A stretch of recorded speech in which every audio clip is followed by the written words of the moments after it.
तो ब्रेक के बाद एक बार फिर से आप सभी का स्वागत है और हम लगातार अपनी महा कवरेज में अपने पैनलिस्ट के साथ यही आपको बता रहे हैं कि कल जो चंद्र ग्रहण है उसका क्या कुछ असर होगा पूरे विश्व पर, क्योंकि ये भारत में दिखाई नहीं देगा। लेकिन जैसा कि पंडित शैलेंद्र पांडे जी ने कहा कि चंद्रमा एक है और इसीलिए इसका इम्पैक्ट भी पूरे विश्व पर समान रूप से पड़ेगा। और कल लगने वाले चंद्र ग्रहण को लेकर तरह तरह की आशंकाएं भी जताई जा रही है। ग्रहों की चाल पढ़ने वाले ज्योतिष को जानकर तो विश्व युद्ध स्तर की आशंका भी जाहिर किया जा रहा है। और इन सब पर तमाम जानकारी के लिए हम सीधा रुख करेंगे अपने पैनलिस्ट की ओर और जान लेते हैं कि क्या कुछ कल करना चाहिए। राशियों के हिसाब से भी जानेंगे कि जिनकी राशि क्या क्या है, उनके हिसाब से कल पड़ने वाले चंद्र ग्रहण का असर उनके राशियों पर क्या कुछ पड़ेगा। जी आपसे एक सवाल लेना चाहूंगी कि जैसा कि पंडित शैलेंद्र पांडे जी बता रहे थे कि इसका असर होगा, इम्पैक्ट होगा, लेकिन जो स्तर है कोरोना महामारी का, जिससे पूरा दुनिया इस वक्त त्राही त्राही कर रहा है, अब कम होना शुरू हो गया है।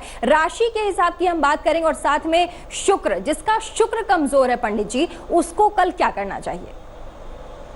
बिल्कुल, देखिए बहुत अच्छा प्रश्न पूछा आपने। देखिए सबसे पहले सभी लोगों को बताना चाहूंगा, जो संक्रामक रोगों का जो कारक होता है वो राहु होता है। राहु इस समय मिथुन राशि के अंदर है। जब तक उसका राशि परिवर्तन सितंबर के एंड तक नहीं होगा तब तक इस तरीके की संभावनाएं लगभग बनी रहेंगी। लेकिन जैसे ही राहु का राशि परिवर्तन हो जाएगा, राहु अपनी ही मित्र की राशि अर्थात शुक्र की राशि वृषभ राशि में जब प्रवेश करेंगे तो ये तमाम तरीके की बीमारियां, ये इन्फेक्शन हर तरीके से खत्म होने लगेगा। वैसे भी श्रावण मास का आरंभ होने जा रहा है। वैसे भी कहा जाता है, बात कोरोना की नहीं है, वैसे भी हम कहते हैं कि श्रावण मास से लेकर आने वाले कुछ महीने तक आप जो है बैक्टीरियल जो ग्रोथ है, जो संक्रमण की जो क्षमता है वो बहुत तीव्र हो जाती है। तो बहुत अच्छा होगा आप जो है संक्रामक रोगों से बचने का हर संभव प्रयास करें। लेकिन शुक्र की राशि वृषभ होती है, तुला होती है। शुक्र जो है इस समय बेहद बलवान स्थिति में है और रोगों को ठीक करने के लिए जो दवा बनती है उस दवा का जो कारक है वो है सूर्य। सूर्य भी यहां पर मिथुन राशि के अंदर है, लेकिन जैसे जैसे सूर्य आगे बढ़ते जाएंगे अपनी ही राशि के अंदर जब वो पहुंचेंगे, यानी कि सिंह राशि में जब वो पहुंच जाएंगे, ये स्थिति बनेगी लगभग 17 अगस्त 2020। ये बिल्कुल महत्वपूर्ण तिथि है। 17 अगस्त 2020 के बाद से हर तरीके से चारों ओर से दवाओं को लेकर खुशखबरी भी आना शुरू हो जाएगी। इसी के साथ साथ लोगों को उनका स्वास्थ्य भी जरूर मिलेगा, क्योंकि सूर्य जब स्वराशि के होंगे, बलवान होंगे, अपनी ही राशि में होंगे, तो हर तरीके से लोगों को उत्तम स्वास्थ्य मिलने लग जाएगा। लेकिन बात करें जब कोरोना की, तो ये कोरोना ने हर तरीके से कोहराम ही मचा दिया है।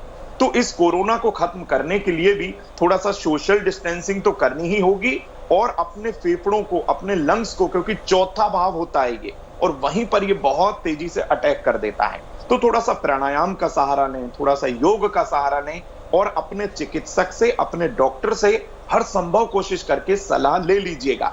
कोई भी लापरवाही आपको बहुत भारी पड़ सकती है। ठीक है पंडित जी, मैं दूसरा सवाल लेना चाहूंगी भावना जी से। भावना जी, जिन लोगों का वीनस कमजोर है, शुक्र कमजोर है, वो मजबूत करना चाहते हैं, क्योंकि शुक्र ही वो चीजें हैं, वो लग्जरी आपको देती है जिंदगी में जो आप चाहते हैं, चाहे उनको नेम, फेम और किसी भी क्षेत्र में अगर आपको इन सब चीजों की जरूरत है तो उनका शुक्र मजबूत हो, ऐसा कहा जाता है। क्या कुछ उपाय करने चाहिए इन लोगों को? देखिए, क्योंकि प्रीति हम यहाँ पे बात करें, आपने पूछा जिनकी कुंडली में शुक्र कमजोर क्या करना चाहिए, लेकिन उससे पहले मैं एक छोटी सी बात कहना चाहूंगी, क्योंकि ग्रहण पड़ रहा है और इस चंद्र ग्रहण के अंदर सबसे ज्यादा जरूरी है कि आप मानसिक तनाव को सबसे पहले खत्म करें, तभी आप लग्जरी बिल्कुल आप उसे एंजॉय कर पाएंगे। तो उसके लिए आपको चंद्रमा अपनी कुंडली में मजबूत करना बहुत इम्पोर्टेंट है।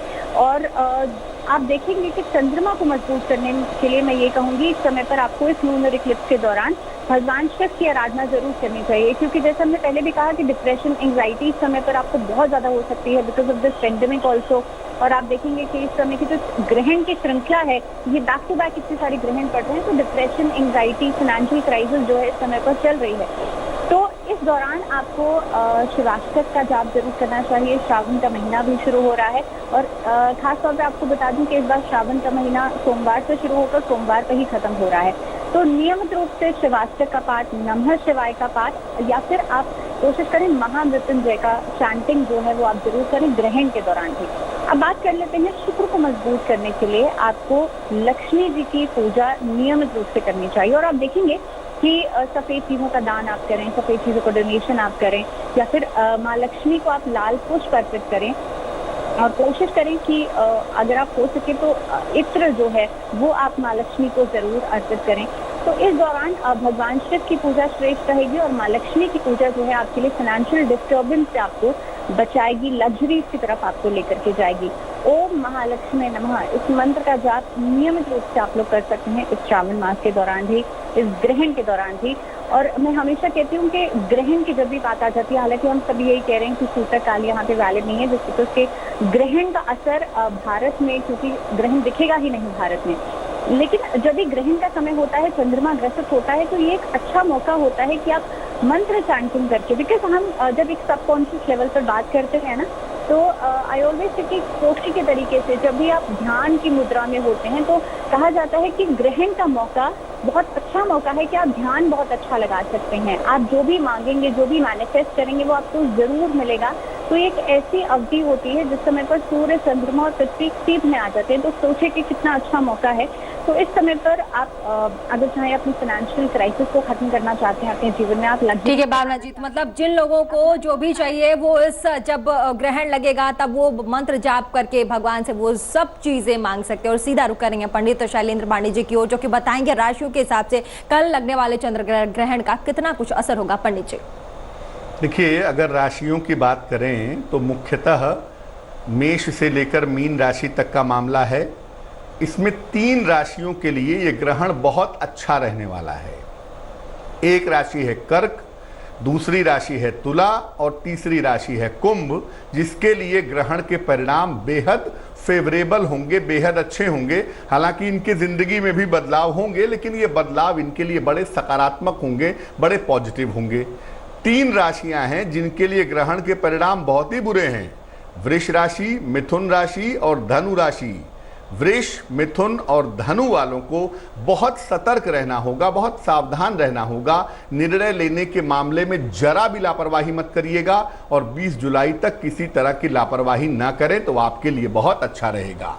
बाकी जितने भी राशियां हैं, मेष राशि है, सिंह राशि है, कन्या राशि है, वृश्चिक राशि है, मकर राशि है और मीन राशि है, इनके लिए ग्रहण के परिणाम मध्यम होंगे।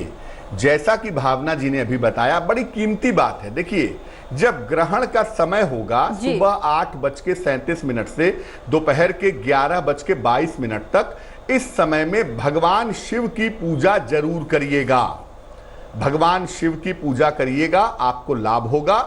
और ग्रहण जब समाप्त हो जाएगा 11:22 पर, उसके बाद स्नान आदि करके सफेद चीज का दान कर दीजिएगा, तो ग्रहण के जो दुष्प्रभाव हैं वो आपको परेशान नहीं करेंगे। तो हमने जाना कि कैसे जो ग्रहण है उसमें अगर किसी भी राशि में दुष्परिणाम होने वाले हैं तो क्या क्या दान करके उसे निजात पाया जा सकता है। हम सीधा रुक करेंगे प्रतीक जी के पास। प्रतीक जी, कल के ग्रहण के बाद अमूमन लोग तो दान पुण्य करते ही हैं, लेकिन कल लगने वाले ग्रहण के बाद लोगों को क्या कुछ दान करना चाहिए जो वो चाहते हैं उन्हें मिल जाए इस चीज के लिए? खास तौर से कल के ग्रहण के लिए मैं कहूँगा सफेद चावल का दान बहुत शुभ रहेगा। कि खास तौर से 6 तारीख को सावन भी शुरू हो रहा है, तो चावल का दान मंदिर में करना चाहिए। और कल के दिन ज्यादा से ज्यादा शिव भगवान की पूजा, जिससे चंद्रमा भी आपके बैलेंस होंगे, उसी के साथ साथ शिव भगवान की पूजा से कहीं ना कहीं लाभ मिलता है, क्योंकि शिव ही शाश्वत है। शिव जी की पूजा, चावल का दान बहुत हितकारी रहेगा। अपनी पूजा में जरूर कल खास तौर से कपूर जला लें, इस चीज का लाभ और ज्यादा से ज्यादा लिया जा सकता है। और ओम सोमाय नमः या ओम चंद्रमसह नमः इस मंत्र का ज्यादा से ज्यादा पाठ करिएगा, लाभ मिलेगा। खास तौर से ग्रहण काल के दौरान 8:33 से 11:22 के बीच यही वो काल है जब आप कोई एक मंत्र सिद्ध कर सकते हैं। और वो मंत्र जब आपको जीवन में जरूरत होती है, दिक्कत समस्या में आप फंसे होते हैं, तो वो मंत्र अचूक, अमोघ, अभेद हो जाता है। खास तौर से इसे सिद्ध करिए इनमें से कोई मंत्र चंद्रमा का, और ज्यादा से ज्यादा लाभ लीजिए।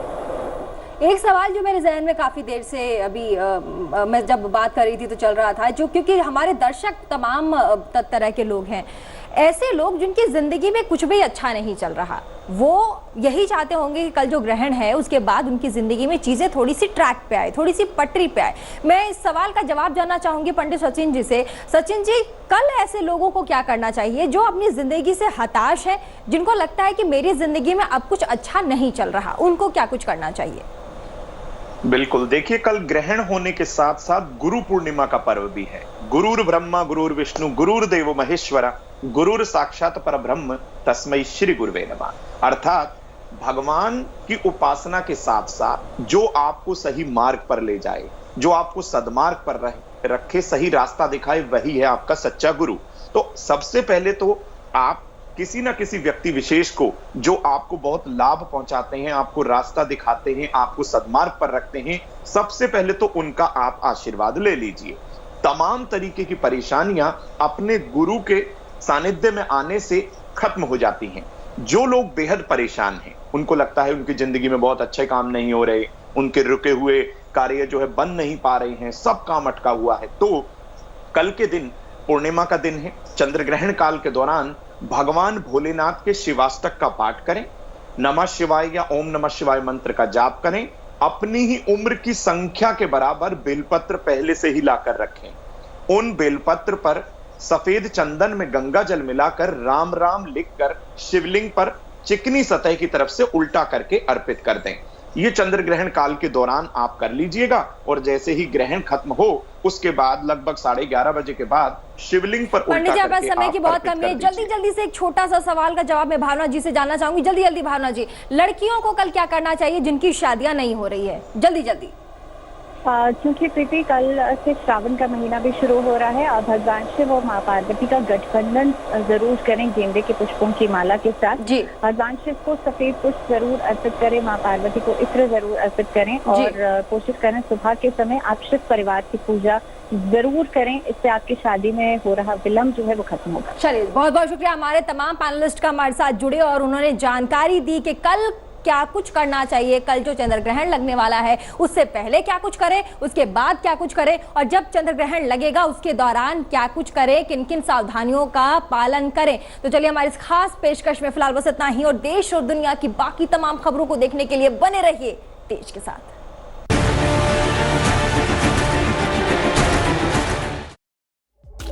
लेटेस्ट खबरों के लिए यूं ही देखते रहिए तेज, और इस वीडियो के पसंद आने पर लाइक, शेयर एंड सब्सक्राइब करना ना भूलें।